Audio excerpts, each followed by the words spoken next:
चलिए फिर से स्टार्ट करते हैं। Political and legal environmental factors को जानेंगे कि इसमें कौन से फैक्टर्स होते हैं। पॉलिटिकल एंड लीगल इन्वायरमेंट में political parties, leaders, role of legislature, role of government, role of judiciary, constitution, licence process, next है business law, next environmental laws, consumer laws और फंडामेंटल राइट्स। ओके, ये सब factors है। अब ये सब factors किसी भी बिजनेस को इम्पैक्ट कर सकते हैं। ओके, सब बिजनेस को इम्पैक्ट करेंगे ऐसा तो नहीं कहा जा सकता। अब इससे रिलेट करने वाले जितने भी बिजनेस है उन सभी के ऊपर ये फैक्टर्स इम्पैक्ट कर सकते हैं। अब एक बात यहाँ पे समझना जरूरी है कि ये सब जो फैक्टर्स है, ये सब फैक्टर्स किसी एक कंपनी के या किसी एक बिजनेस पर इम्पैक्ट करेंगे ऐसा नहीं है, या सभी बिजनेस के पर इम्पैक्ट करेंगे ऐसा भी नहीं है। अब इसी किसी बिजनेस से रिलेटेड अगर ये फैक्टर मैच हो रहा है तो वो फैक्टर उस पर्टिकुलर बिजनेस के ऊपर इम्पैक्ट कर सकता है, उसके ऊपर प्रभाव डाल सकता है। ठीक है।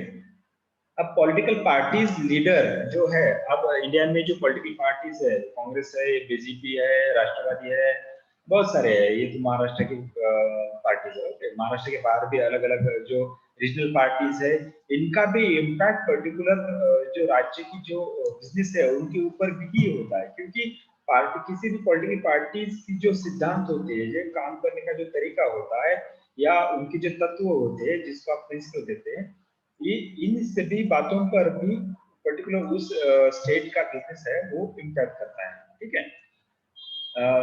लीडर जो है, अब लीडर्स के बारे में आप सभी को तो पता है कि अभी हमारे जो पीएम है, आज तक हमारे इंडिया में जितने भी पीएम हुए उन हर एक पीएम का एक अलग अलग, हर एक पीएम ने अपने अपने टाइम लैग में अलग अलग इकोनॉमी, अपने इकोनॉमी में अलग अलग काम किए हैं। ठीक है। सभी पीएम का काम जो है, किसी का कम है किसी का ज्यादा है। अभी जो करंट वाले पीएम जो है उनका सोचने का तरीका और इससे पहले वाले जो पीएम थे उनका सोचने का तरीका अलग था, इसलिए जो इंडियन इकोनॉमी की सिचुएशन है वो थोड़ी सी अलग है। ठीक है। तो ऐसे लीडर्स, मुझे ये बात यहाँ पे कहना है कि लीडर कोई भी हो, मैं यहाँ पे नाम नहीं ले रहा है किसी लीडर का, मगर लीडर का जो इम्पैक्ट है वो किसी इकोनॉमी में होता है, ये बात आपको यहाँ पे बतानी है। ठीक है। नेक्स्ट है रोल ऑफ लेजिस्लेचर। वहाँ पे जो न्याय व्यवस्था होती है इंडिया में, जो जैसे न्याय व्यवस्था है, कोई भी केस अगर होता है तो वो उस केस पर क्या होता है, तारीख पे तारीख, तारीख पे तारीख, तारीख पे तारीख। अगर किसी बिजनेस में कोई ऐसा कोर्ट मैटर हुआ तो, और उसी कोर्ट मैटर के कारण किसी बिजनेस को वैसे ही जैसे किसी इंडिविजुअल व्यक्ति को तारीख पे तारीख मिलती है, वैसे ही तारीख पे तारीख अगर किसी बिजनेस को मिल जाए तो उस बिजनेसमैन को बिजनेस करने की इच्छा जो है वो क्या होगी, पूरी तरह खत्म हो जाएगी। इसलिए कोई भी अगर लीगल मैटर होता है बिजनेस रिलेटेड तो उसको सॉल्व कितना जल्दी सॉल्व होता है ये भी आपके बिजनेस के ऊपर मैटर करता है। ठीक है। 2 मिनट में स्लाइड को थोड़ा सा एडजस्ट करता हूँ। ठीक है। इसके बाद है जो, अब ये फैक्टर्स, हर एक फैक्टर का एक्सप्लेनेशन करने के लिए कम से कम, या मैं आधा घंटा इसका एक्सप्लेनेशन कर सकता हूँ, मगर इसकी कोई जरूरत नहीं। मुझे लगता है कि आपको एक इसमें से एक या दो फैक्टर्स को अगर मैंने एक्सप्लेन किया तो आप समझ सकते हो बाकी फैक्टर्स कैसे काम करते हैं या कैसे इम्पैक्ट कर सकते हैं। अब कंज्यूमर लॉ है या इन्वायरमेंटल लॉ है, पर्यावरण रिलेटेड जितने भी कायदे हैं इंडिया में, या कस्टमर या ग्राहक कायदा जिसे आप बोलते हो, ग्राहक कायदा वो जानने के बाद ही आपको कस्टमर रिलेशन मैनेज करना पड़ेगा, या कस्टमर को किसी भी वस्तु का बिक्री करनी पड़ेगी। ओके, क्योंकि कस्टमर को बहुत सारे राइट्स है हमारे इंडिया में, क्योंकि कस्टमर लॉ, कंज्यूमर लॉ जो है, कंज्यूमर लॉ के तहत कस्टमर एक, उनको एक ऑर्गेनाइज्ड कहा गया है कि इस लॉ के अंदर, ओके, कोई भी कंज्यूमर किसी कंपनी पर अगर प्रोडक्ट लॉस होता है या खराब निकलता है, या कोई उस प्रोडक्ट से कोई हानि होती है किसी कंज्यूमर को, तो वो कंज्यूमर क्या, कोर्ट में जा सकता है और अपना कंपनसेशन मांग सकता है पर्टिकुलर कंपनी से। तो ऐसी सिचुएशन में अभी किस देश की न्याय व्यवस्था कैसे काम करती है ये बहुत मैटर करता है। किसी एक कस्टमर का जो जो कोर्ट मैटर है वो जल्द से जल्द खत्म होना बहुत जरूरी है, क्योंकि उसी को ही अगर आप वो उस न्याय व्यवस्था में या कंज्यूमर लॉ के अंतर्गत जितने भी ट्रिब्यूनल्स है, उन्हीं ट्रिब्यूनल्स ने अगर ज्यादा टाइम लिया तो कंपनी के रनिंग में या डिसीजन मेकिंग में प्रॉब्लम आ सकता है। ठीक है, फंडामेंटल राइट्स जो मूलभूत अधिकार है, अपने भारतीय संविधान में जो हमें मूलभूत अधिकार दिए हैं, उनका भी हमारी कंपनी के ऊपर इम्पैक्ट होता है। ओके, तो जितने हमें अधिकार मिले, बाकी देशों के नागरिक जो है उनको उतने अधिकार, उनको भी वैसे ही अधिकार है। तो हर एक देश में कितने कैसे फंडामेंटल राइट्स है वो भी समझना आपके लिए बहुत इंपॉर्टेंट होता है जब आप अपने बिजनेस की फंक्शनिंग और ऑपरेटिंग करते हो। तो ये होगा पॉलिटिकल बारे में। नेक्स्ट है डेमोग्राफिक।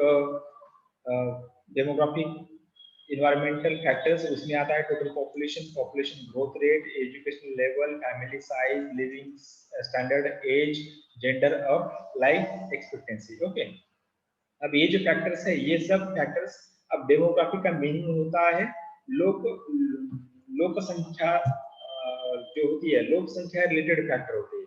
ओके, जिसको आप जनसंख्या कहते हो। डेमोग्राफिक यानी जनसंख्या रिलेटेड फैक्टर्स है, किसी देश की जनसंख्या कितनी है उसके बेस पर ही आपका बिजनेस का जो है डिसीजन लेने में वो आपको जो मुझे ये कहना है कि भाई जब आप नया बिजनेस इस्टेब्लिश करोगे तब आप डेमोग्राफिक फैक्टर को ध्यान में रखना बहुत जरूरी है। अब इसका छोटा सा एग्जांपल मैं देख सकता हूँ। अगर आपको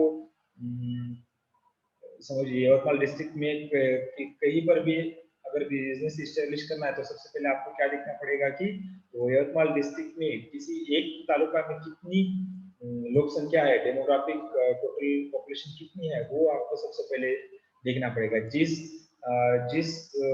तालुका में सबसे ज्यादा पॉपुलेशन है वहां पे आपको बिजनेस इस्टेब्लिश करना बेनिफिशियल होगा, क्योंकि जहाँ पे पॉपुलेशन कम है या ग्रोथ रेट जो है वो कम है, तो वहाँ पे इस्टेब्लिश करना के बजाय जहाँ पे ज्यादा है वहाँ पे इस्टेब्लिश करोगे तो आपके लिए वो फायदेमंद होगा।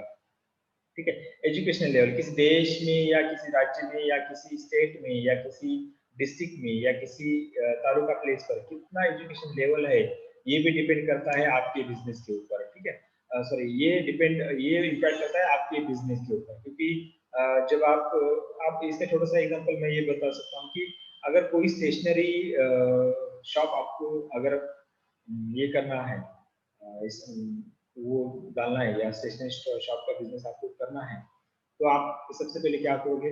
अगर ऐसा सपोज करो कि वनी में एक ही स्कूल नहीं है, एक भी कॉलेज नहीं है, वहां पे आपको स्टेशनरी शॉप डालना है, तो आपको आपके लिए वो पॉसिबल या आपके लिए वो फेवरेबल रहेगा? जिस गांव में एक ही स्कूल नहीं है, जिस गांव में एक ही कॉलेज नहीं है, उस गांव में या उस शहर में आपको स्टेशनरी शॉप डालना है, तो वो आपके लिए क्या होगा? बेनिफिशियल नहीं होगा। इसलिए अगर स्टेशनरी शॉप आपको डालना है या एस्टेब्लिश करना है या ये उसका बिजनेस करना है, तो सबसे पहले आपको देखना पड़ेगा कि पर्टिकुलर गांव में कितने स्टूडेंट्स है या कितने स्कूल्स है, कितने कॉलेज है, ये सभी बातें या ये सभी डेटा आपको कलेक्ट करना पड़ेगा। नेक्स्ट है living standard, age, gender, life experience. Age matter भी बहुत ही करता है किसी देश में, एज फैक्टर। अब ऐसा कहा जाता है कि पूरे विश्व में इंडियन पॉपुलेशन को अगर देखा जाए तो इंडिया में सबसे ज्यादा यंगस्टर्स है। पूरे वर्ल्ड में सबसे ज्यादा यंगस्टर्स वाली जो कंट्री है वो है इंडिया है, और सबसे ज्यादा ओल्डेस्ट वाली जो कंट्री है वो लंदन है। लंदन में पूरे आपको बूढ़े लोग दिखाई देंगे, मगर इंडिया में सबसे ज्यादा यंगस्टर्स जो आप लोग हो वो सबसे ज्यादा इंडिया में है। अब इसका एज फैक्टर का कैसे इम्पैक्ट हो सकता है? अगर आपको कोई आप मान लीजिए आपने मोबाइल फैक्ट्री बना ली या मोबाइल का बिजनेस करते हो, मोबाइल बनाते हो आप, और उसके लिए आपने क्या किया, एक फैक्ट्री इस्टेब्लिश की और मोबाइल का प्रोडक्शन कर दिया।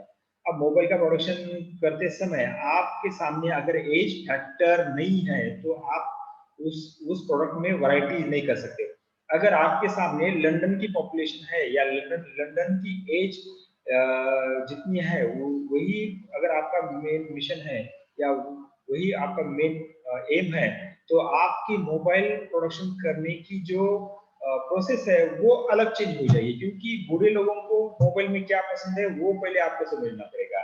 उसके अगेंस्ट अगर इंडिया में अगर आपको सेल करनी है, इंडिया में सबसे ज्यादा एज यंगस्टर्स है, यंगस्टर्स की डिमांड क्या है, मोबाइल में यंगस्टर्स को क्या चाहिए, वो अगर आपने पकड़ लिया, वो समझ लिया, तो आप उसी प्रकार का चेंज अपने मोबाइल में कर सकते हो। और वही चेंज के साथ वो नया मोबाइल अगर इंडिया में आपने लॉन्च किया तो सबसे ज्यादा यंगस्टर्स आपके मोबाइल को परचेस कर लेंगे। ओके, ये एज मैटर होता है। ओके, तो इसलिए आपका प्रोडक्ट, आपका बिजनेस जैसा है, आपका प्रोडक्ट कैसा है, उसके बारे में एज फैक्टर बहुत ही रोल प्ले करता है। इसके बारे में आपको स्टडी करना बहुत ही जरूरी है।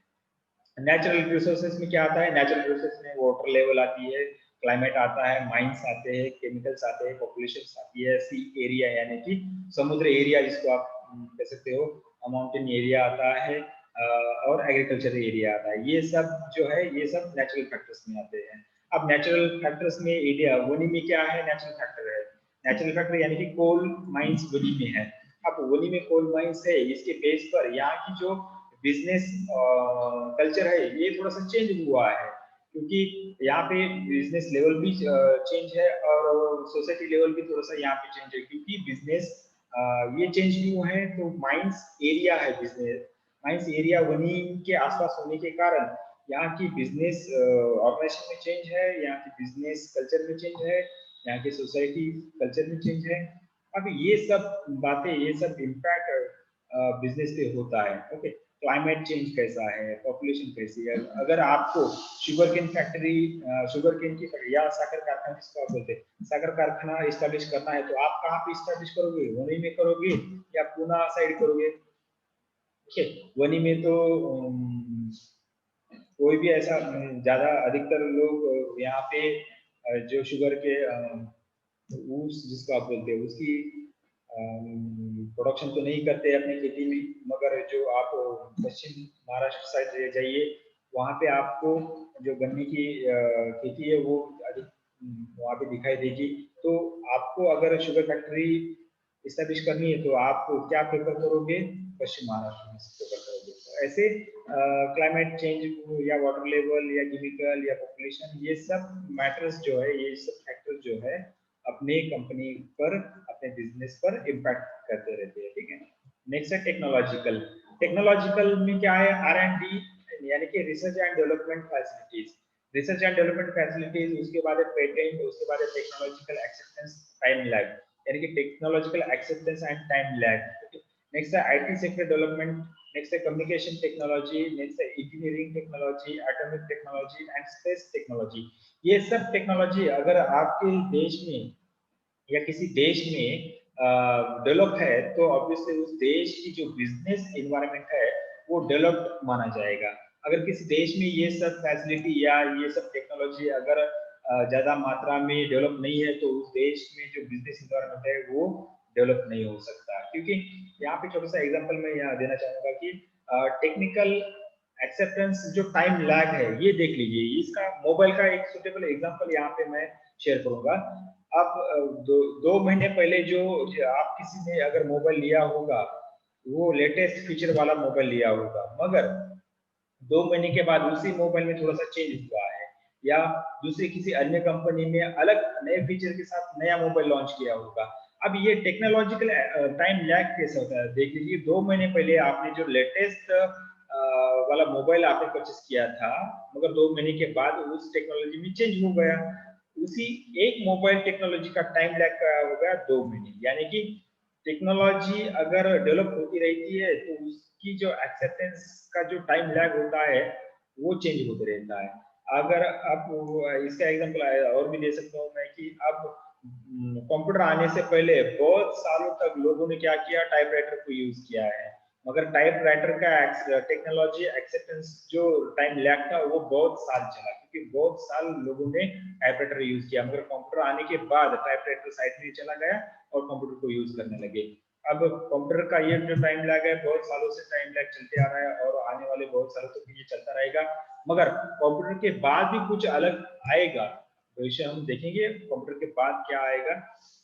तो टेक्नोलॉजिकल टाइम लैग जो होता है वो किसी प्रोडक्ट का कम होता है, किसी प्रोडक्ट का ज्यादा होता है। अगर आपकी प्रोडक्ट आप किसी कंपनी आपकी कंपनी में जो प्रोडक्ट बनता है उसका टाइम लैग कितना है ये आपको सोचना बहुत जरूरी है। अगर आपकी कंपनी के प्रोडक्ट का टाइम लैग सबसे कम है तो आपको आपके कंपनी में टेक्नोलॉजिकल डेवलपमेंट यानी कि technological research and development facility को बढ़ाना होगा। आपको मार्केट स्क्रीनिंग करनी पड़ेगी, आपको मार्केट रिसर्च करना पड़ेगा, क्योंकि टेक्नोलॉजिकल एक्सेप्टेंस आपके प्रोडक्ट के लिए कम है।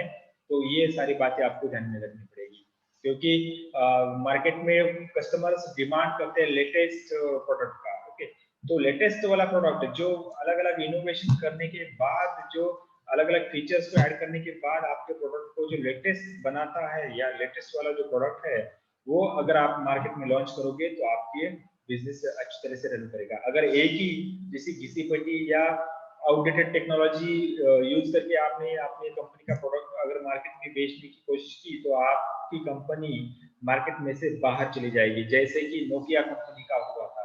नोकिया कंपनी आप सभी को पता है, आप सभी ने नोकिया कंपनी के मोबाइल्स यूज किए होंगे। नोकिया कंपनी ने टेक्नोलॉजिकल एक्सेप्टेंस जो है उसको थोड़ा सा निगलेक्ट किया, यानी कि जो उसके जो कंपनी के मोबाइल्स थे वो रफ एंड टफ मोबाइल्स थे। उनको उसको ऐसा विश्वास था कि भाई यही मोबाइल आने आने वाले बहुत सालों तक चलेंगे, मगर टेक्नोलॉजिकल इनोवेशन हो गया, टेक्नोलॉजिकल चेंज हो गया और एंड्रॉइड मोबाइल मोबाइल मार्केट में आ गए। और जो विदाउट एंड्रॉइड मोबाइल जो नोकिया के थे वो मार्केट से बाहर हो गए। अभी अभी कुछ महीनों पहले नोकिया नोकिया ने टेक्नोलॉजिकल एक्सेप्टेंस यानी कि टेक्नोलॉजी को मान्य करते हुए अपने मोबाइल में थोड़ा सा रिसर्च एंड डेवलपमेंट करने के बाद उसने अभी लेटेस्ट कुछ महीने पहले उसने क्या किया, एंड्रॉइड मोबाइल मार्केट में लॉन्च किया। मगर उसकी जो गुडविल थी, जो ओल्ड मोबाइल की जो नोकिया की गुडविल थी वो अभी नहीं है गुडविल। ऐसा लॉस होता है। तो इसका इस एग्जांपल से आप क्या सीखोगे कि आपको ये सीखना जरूरी है कि आपके प्रोडक्ट में टेक्नोलॉजिकल एक्सेप्टेंस कैसा है। आपको आपके बिजनेस में आपके प्रोडक्ट में रिसर्च करते ही रहना पड़ेगा, उसमें चेंजेस करते ही रहना पड़ेगा, उसकी टेक्नोलॉजी में चेंजेस बार बार करना या करते रहना ये आपके लिए आपके बिजनेस के लिए हेल्पफुल रहेगा। ओके, ये सब बातें जो है ये टेक्नोलॉजिकल फैक्टर्स आपके बिजनेस को इम्पैक्ट करते हैं। ओके, नेक्स्ट और लास्ट पॉइंट हम देखेंगे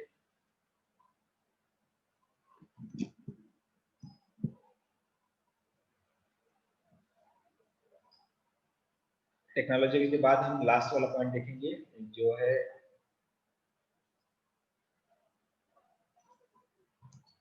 international environment, international business environment factor. International business environment के जो फैक्टर्स है वो हम देख लेंगे।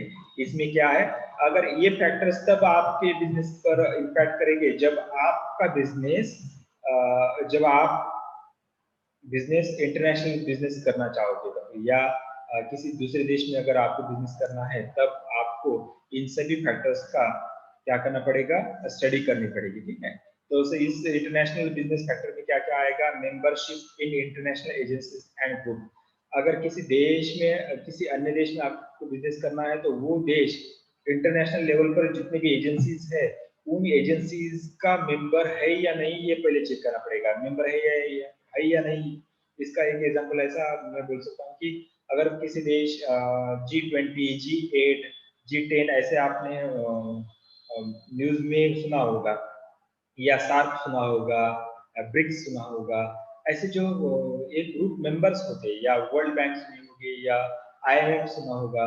अब ये किसी एक कोई भी एक देश इन सभी इंटरनेशनल जो एजेंसीज होती है इनका मेंबर है या नहीं ये सबसे पहले आपको देखना पड़ेगा। अगर है तो इसका इम्पैक्ट आपके बिजनेस पर अलग होगा, अगर नहीं है तो इसका इम्पैक्ट थोड़ा सा अलग होगा आपके बिजनेस के ऊपर। Okay, next in share in international institutions. अगर किसी इंटरनेशनल इंस्टीट्यूशंस का कोई देश मेंबर है तो उसका शेयर कितना है उस पर्टिकुलर इंस्टीट्यूशन में, ये भी आपको जानना बहुत जरूरी है। क्योंकि अब वर्ल्ड बैंक में इंडिया का शेयर बहुत कम है कंपेरेटिवली चाइना और अमेरिका के तुलना में हमारा शेयर बहुत कम है, इसलिए हमें क्या फंडिंग बहुत कम मिलती है। फंडिंग कम मिलती है तो हमारे यहाँ की इंफ्रास्ट्रक्चर बहुत कम है। इंफ्रास्ट्रक्चर कम होने के कारण यहाँ की बिजनेस फैसिलिटी जो है वो कम है। बिजनेस फैसिलिटी कम होने के कारण यहाँ की जीडीपी जो है वो कम है। जीडीपी कम होने के कारण यहाँ की जो नेशनल इनकम है वो कम है। अब बहुत सारे ऐसे लॉन्ग इम्पैक्ट होते रहते हैं। तो आपके लिए ये जानना बहुत जरूरी है कि पर्टिकुलर कंट्री में कंट्री जो है वो किसी इंटरनेशनल इंस्टीट्यूशंस में उसका कितना शेयर है, ये जानना बहुत जरूरी है। ओके, नेक्स्ट है पार्टिसिपेशन इंटरनेशनल इवेंट। अब कोई कंट्री किसी इंटरनेशनल इवेंट में पार्टिसिपेट हो रही है या कोई भी एमएनसी कंपनी जो है वो इंटरनेशनल इवेंट में पार्टिसिपेट हो रही है या नहीं, ये बात भी पर्टिकुलर बिजनेस के ऊपर इम्पैक्टफुल हो सकती है। ठीक है, नेक्स्ट है इंटरनेशनल रिलेशनशिप मैनेजमेंट। अगर कोई एक देश दूसरे देश का जो रिलेशन होता है, दो देशों के बीच जो रिलेशन होता है, उसका मैनेजमेंट पर्टिकुलर गवर्नमेंट कैसा करती है, इसके बेस पर ही पर्टिकुलर देश में जो बिजनेस है उस पर इम्पैक्ट करेगा। अब इसका एग्जांपल आप बोल सकते हैं कि अभी कुछ दिन पहले इंडिया और चाइना का जो इंटरनेशनल रिलेशन था वो थोड़ा सा टाइट हो गया था। अब इसकी वजह से क्या हो गया, अभी ये बात ही ये बातें आपने न्यूज में सुनी होगी कि जब बॉर्डर पे इंडिया और चाइना के बॉर्डर पे जो अपनी सिचुएशन थोड़ी सी टाइट हो गई थी, अपने रिलेशन थोड़े से टाइट हो गए, तो क्या किया था इंडिया ने, चाइना के जितने भी ऐप है उनको बंद किया था। चाइना के जितने गुड्स है कुछ गुड्स को बंद किया था। चाइना के जितने भी कॉन्ट्रैक्ट्स थे या कुछ हमने यहाँ पे जो डायरेक्ट इनडायरेक्ट जो इन्वेस्टमेंट थी उन सभी को हमने क्या किया था, कैंसिल कर दिया था, क्योंकि हमारे इंटरनेशनल रिलेशन जो जो थे वो टाइट हुए थे। ओके, तो इससे क्या हुआ, अभी हाल ही का एक कुछ लेटेस्ट एग्जांपल ये आप सबको पता है कि वो कौन सा ऐप था, वो टिकटॉक और दो तीन ऐप जो है वो बंद किए थे। अगर सपोज मान लो आपकी आपने एक आपकी जो कंपनी है वो ऐप बनाने की कंपनी है और वो चाइना में रहती है। अगर इंडिया और चाइना का जो रिलेशन अगर खराब होता है और आपकी कंपनी चाइना में है, इसका इम्पैक्ट आपके बिजनेस के ऊपर भी होता था अगर इन इंटरनेशनल रिलेशन अगर अच्छे नहीं है तो। ओके, नेक्स्ट है इंटरनेशनल एग्रीमेंट्स। तो इंटरनेशनल एग्रीमेंट्स कैसे है, नेशनल लेवल इंटरनेशनल लेवल पर जो वर्ल्ड बैंक होती है, डब्ल्यूटीओ होता है, वर्ल्ड ट्रेड ऑर्गेनाइजेशन होते हैं, इनमें जो एग्रीमेंट्स होते हैं, इन एग्रीमेंट्स का भी इम्पैक्ट पर्टिकुलर बिजनेस के ऊपर होता है जो उससे रिलेट करते हैं। ओके, तो कैसे एग्रीमेंट्स है इंटरनेशनल लेवल पर, वर्ल्ड बैंक की कैसे एग्रीमेंट है, आईएमएफ की कैसे एग्रीमेंट है, डब्ल्यूटीओ की कैसे एग्रीमेंट्स है, इन सभी बातों का भी आपको ध्यान देना पड़ेगा। नेक्स्ट है international rules and law. International level पर कैसे बिजनेस रिलेटेड रूल्स क्या है, कस्टमर रिलेटेड रूल्स क्या है, international trade related rules and laws क्या है, इन सब बातों का आपको ध्यान देना पड़ेगा जिससे आपके बिजनेस के ऑपरेटिंग पर, फंक्शनिंग पर और डिसीजन मेकिंग पर इम्पैक्ट होता है। फाइनली आपको ये सब बातों का ध्यान देकर ही आपके बिजनेस को रन करना पड़ेगा। जब आप जब आप इन सभी फैक्टर्स को अच्छी तरह से स्टडी करने के बाद आपके बिजनेस को रन करोगे, मेरा दावा है, मुझे ऐसा विश्वास है, आप भविष्य में अगर कभी बिजनेसमैन बन गए तो इन सभी फैक्टर्स का आप क्रिटिकली या एनालिटिकली थोड़ा सा विचार करके एनालिटिकली इसकी स्टडी करो और अपने बिजनेस में जो कुछ डिसीजन लेना है वो प्रॉपरली ले सकोगे। और आपके बिजनेस की जो कुछ टारगेट है या आपकी जो कुछ टारगेट है वो उन टारगेट्स को आप इजीली अचीव कर सकोगे जब आप इन फैक्टर्स की सभी स्टडी करोगे। ठीक है, यहाँ पे हम फैक्टर्स को कवर करते हैं। मुझे लगता है आज का सेशन जो है वो हम यहाँ पे समाप्त करते हैं। आशा करता हूँ आपको ये सभी इंटरनेशनल लेवल हो या सोशल कल्चरल हो या पॉलिटिकल लीगल हो या डेमोग्राफिक फैक्टर्स हो या इकोनॉमिक फैक्टर्स हो या इंटरनल फैक्टर्स हो या एक्सटर्नल फैक्टर हो, ये सभी फैक्टर्स को आपको थोड़ी सी आइडिया आई होगी। इसके बाद नेक्स्ट लेक्चर में हम दूसरा पॉइंट लेके कल हम फिर से ज्वाइन होंगे। आज के लिए हम यहाँ पे स्टॉप करते हैं। Thank you. अगर किसी को कोई क्वेश्चन है तो आप मुझे पर्सनली मैसेज सेंड कर सकते हो या चैट बॉक्स में आप टाइप कर सकते हो। ठीक है, तो आइए चलिए स्टॉप करते हैं आज का सेशन, कल फिर मिलेंगे। Thank you.